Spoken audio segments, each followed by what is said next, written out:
Hi guys! So, gagawa ako ngayon ng Japan haul kasi kakarating ko lang galing Japan, Tokyo, Japan. So, gagawa na ako ng haul sa mga nabili namin na product sa Japan. So, first is itong parang full fever sa Philippines since may baby na kasi ako. So, bumili ako nito para in case nagatin siya, at least try ko siya kung effective siya sa bata. Whereas, second is itong parang salon pass naman siya sa Philippines. Sobrang effective daw nito. Ang daming nag-hoard nito sa mga Filipino na pupunta ng Japan. So, try ko rin siya kung okay siya. Ito din. Ito na-try ko talaga ito sa Japan kasi sobrang sakit na pa ako doon ako kasi sobrang hirap ng transpo nila. So, nung unang araw ko, sobrang pagod na pagod ako sa tunay namin. Sobrang effective to na wala talaga yung sakit ng paa ko. Para din siyang salon pass. Parang same lang siya ng purpose. Ito naman yung mga recommended din na mga sabon.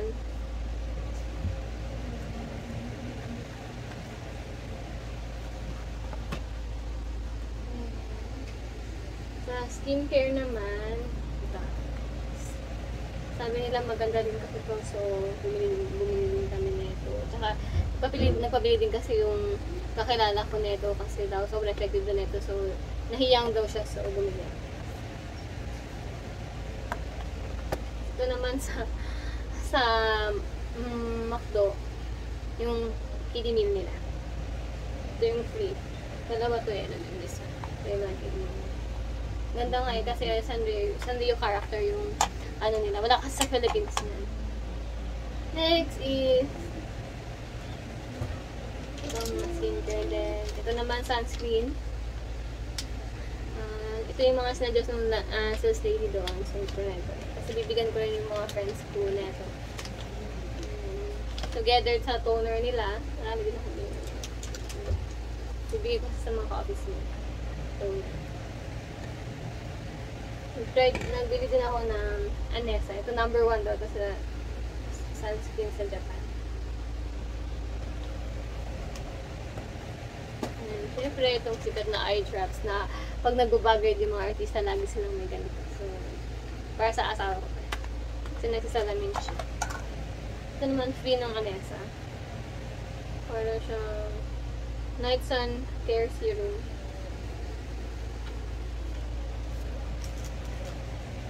And this one is mouthwash. Hindi pa na-try. Kinuha lang ng asawa ko. Inanak kasi para magamit. Ganda kasi ng color. Ito na yun. Okay. Nalagay siya dito sa mga iba. Pero may separate may separate part ako para sa mga food na binili namin. So, ito lagi ko na dito yung cup noodles na seafood. So, cup noodles sa Japan. So, bibig ko lang dito sa mga ka-office mates.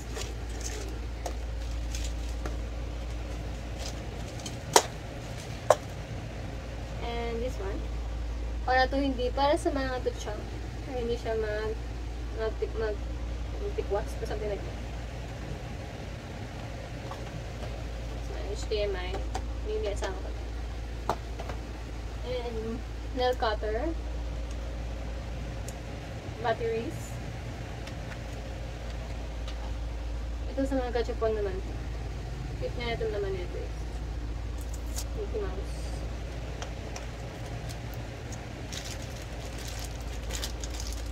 Mickey Mouse. 400 yen lang. Na for experience lang.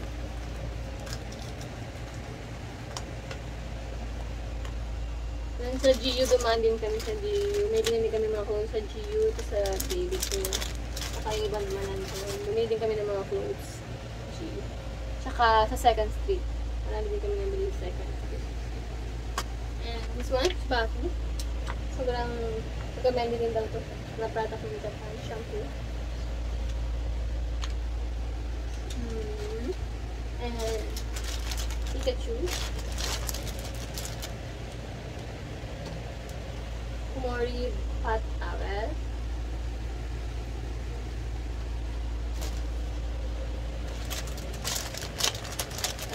Bumili din kami ng asawa ko sa ABC Mart ng 3 shoes. Ito yung mga nabili ng shoes. Nida. Sperry. And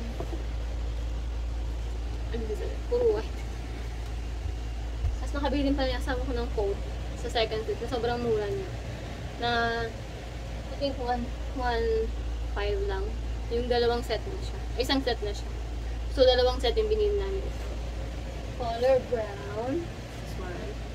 At gray. Tapos yung brand niya is Zara. Sa second fit namin ito nabili. Sa ONG. And marami pa kayong mga binili ng damit doon. Sobrang mura lang. Nakabili din ako ng parang pants. Ito, 500 yen lang to. So, around mga 200 pesos. So, ang ganda ng quality niya. Branded din siya. Then, sa Disneyland din, may mga nabili ako ng products para sa anak ko. So, I bought this cookies. May Disneyland na print. Mickey Mouse na print. Tokyo Disney. Then, this one, the bubbles. Ito, dream ko talaga to. Kasi nung pumunta ako ng Hong Kong, may ganito naman sa Hong Kong. Pero hindi ako nakabili kasi medyo hindi ko pa siya parang expense pala ito pala sa akin. So, ngayon, need ko to para sa birthday ng baby ko this June. Kasi yung theme niya is mermaid. So, parang ang cute lang yun na hawak-hawak or ako habang nag-walk kami doon sa venue. Then, ito din. Mermaid na foam. Sa Don Quixote namin ito binili. And ito mga face towel. Sa Disneyland din ito binili. Ito from Disneyland din siya. This one, the popcorn bucket. Ito medyo expensive siya pero sobrang cute na cute kasi ako. Sobrang cute niya. Lagyan siya ng popcorn.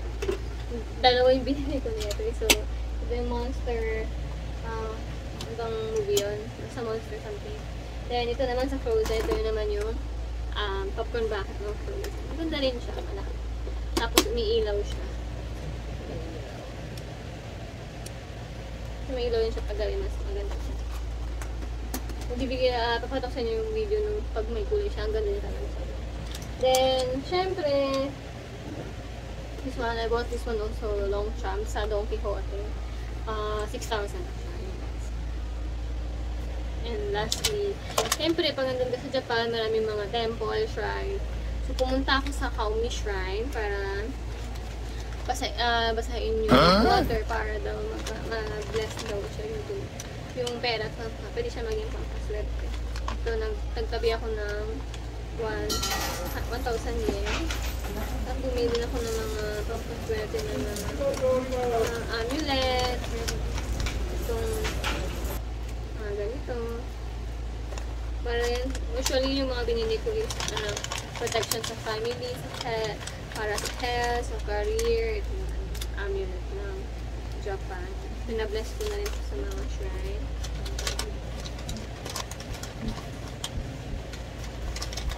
Sobrang dami kong amulet. Siguro dyan, halos dyan ako gumastos ng maraming bagay para lang dyan sa mga amulet. Aside from that, ayun na pala, bumaba lang ako sa saglit. May kinuha ako kasi share ko sa inyo yung mga ginawa ko dun sa Japan na sobrang kaka-unique siya. So, mayroon pala akong nabibili guys. Nabibili ito sa mga 100 yen na store. Self-lamination to. Ginagamit to nila usually is para kumuha ng mga nahulog na flower ng cherry blossom. Tapos ilalagay mo siya nun para ma-preserve siya. Ito yung mga napulot ko na cherry blossom dun sa Japan kasi pumunta ako ng season ng spring. So, this one. Mura lang to siya. Itong self-lamination. Para lang ma-preserve mo yung mga flower na nahulog na.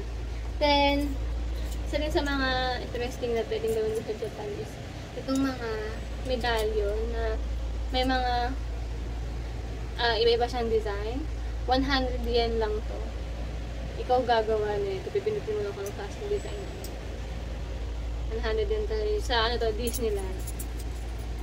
Tapos ito rin, meron parang coin, gold coin, na pwede kang magtatak ng mga number. So, nilagay namin dito yung birthday namin. Asawa ko, baby ko, tsaka ako. So, yung birthday na, nilagay ko dito sa gold coin na ito. So, So, ang behind niya is Mickey Mouse. Sobrang cute. Pwede nyo itong gawing collection. And pinaka-cheap sa lahat at pinaka-unique na pwedeng gawin doon sa Japan. Since marami siyang train station, subway station. So, ito yung pinakamura na pwede nyo gawin. Sobrang ganda. Nag-collect din ako ng mga stickers sa bawat station na pupuntahan. 蘇我方面ご利用のお客様は、1番線水色の案内サイン、新木場八丁堀、東京。So, that would be all. Yun lang yung mga products na nabili namin sa Japan. So, I'll add another part para sa Japan haul ko sa mga pagkain naman nabili namin. Usually, yung mga sweets lang naman. Yung mga chocolates, mga cookies, something like that. So, that's all. Hi guys! So, ito yung part 2 ng Japan haul natin. So, ang ipapakita natin ngayon is yung mga food na nabili namin sa Japan, especially yung mga sweets. So, ito yung recommend ko kasi masarap daw to. May friend ako na pabili na to sa akin sa Japan. So, nakita kong sobrang mura niya. Bumili ako ng madami. Siguro mga 10 packs binili ko. Siguro mga 39 pesos lang dito. Ang dami niya na. So, ang liliit na mga, nakabalot na yung maliliit na bars. Siyempre, hindi mawawala yung KitKat sa Japan. So, I have chocolates. Meron din akong strawberry flavor. And, siyempre, yung matcha. Okay? Sa mga sikat sa Japan is itong Alford. Sobrang mura din ito, mga 30 plus pesos lang din to sa Philippines. Madami din ako na itong binili. Sobrang dami, siguro mga 20 plus pieces. And this macadamia. This one macadamia. Creamy cheese. Puree, or I don't know how do you pronounce this one.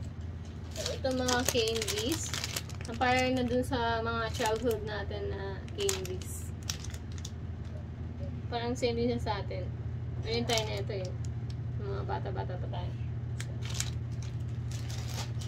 And this one. Fish collagen daw. I mean, marami din itong hinuhorn yung mga tourists neto sa Japan. And syempre, chocolate ng Japan, Meiji. Madami din akong binili yan. Ito, may nagpabili sa akin nito na parang siyang Yakult. 7-Eleven ko to siya binili. And this one. Matcha to Starbucks. Coffee. Matcha latte.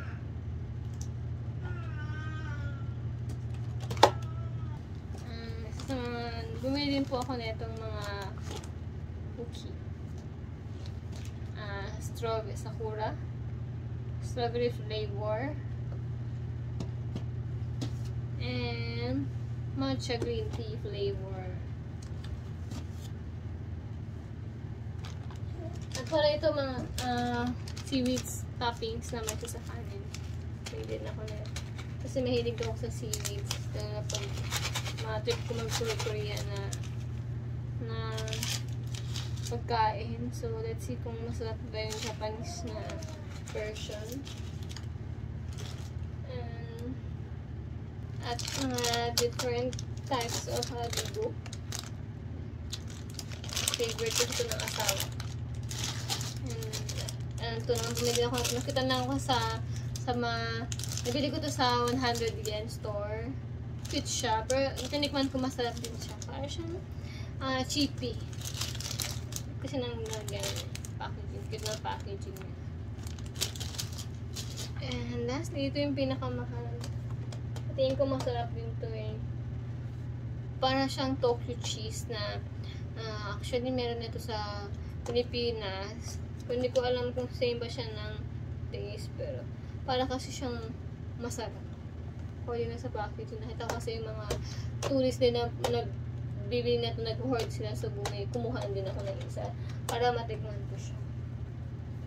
So, ayun lang yung mga pagkain na nabili ko sa Japan. So, actually, mura lang naman siya lahat. Especially dun sa Alford na 99 yen lang. So, in peso is 37 to 39 peso ata. Yung, may tax free siya. So, dalahin mo lang yung passport mo para ma-avail mo yun. Pag naka 5,000 yen ka na worth ng products na nabili mo sa Japan.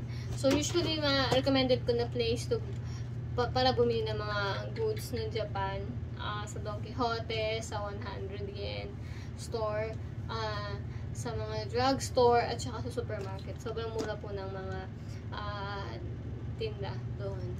Usually, doon naman talaga bumibili yung mga tourists.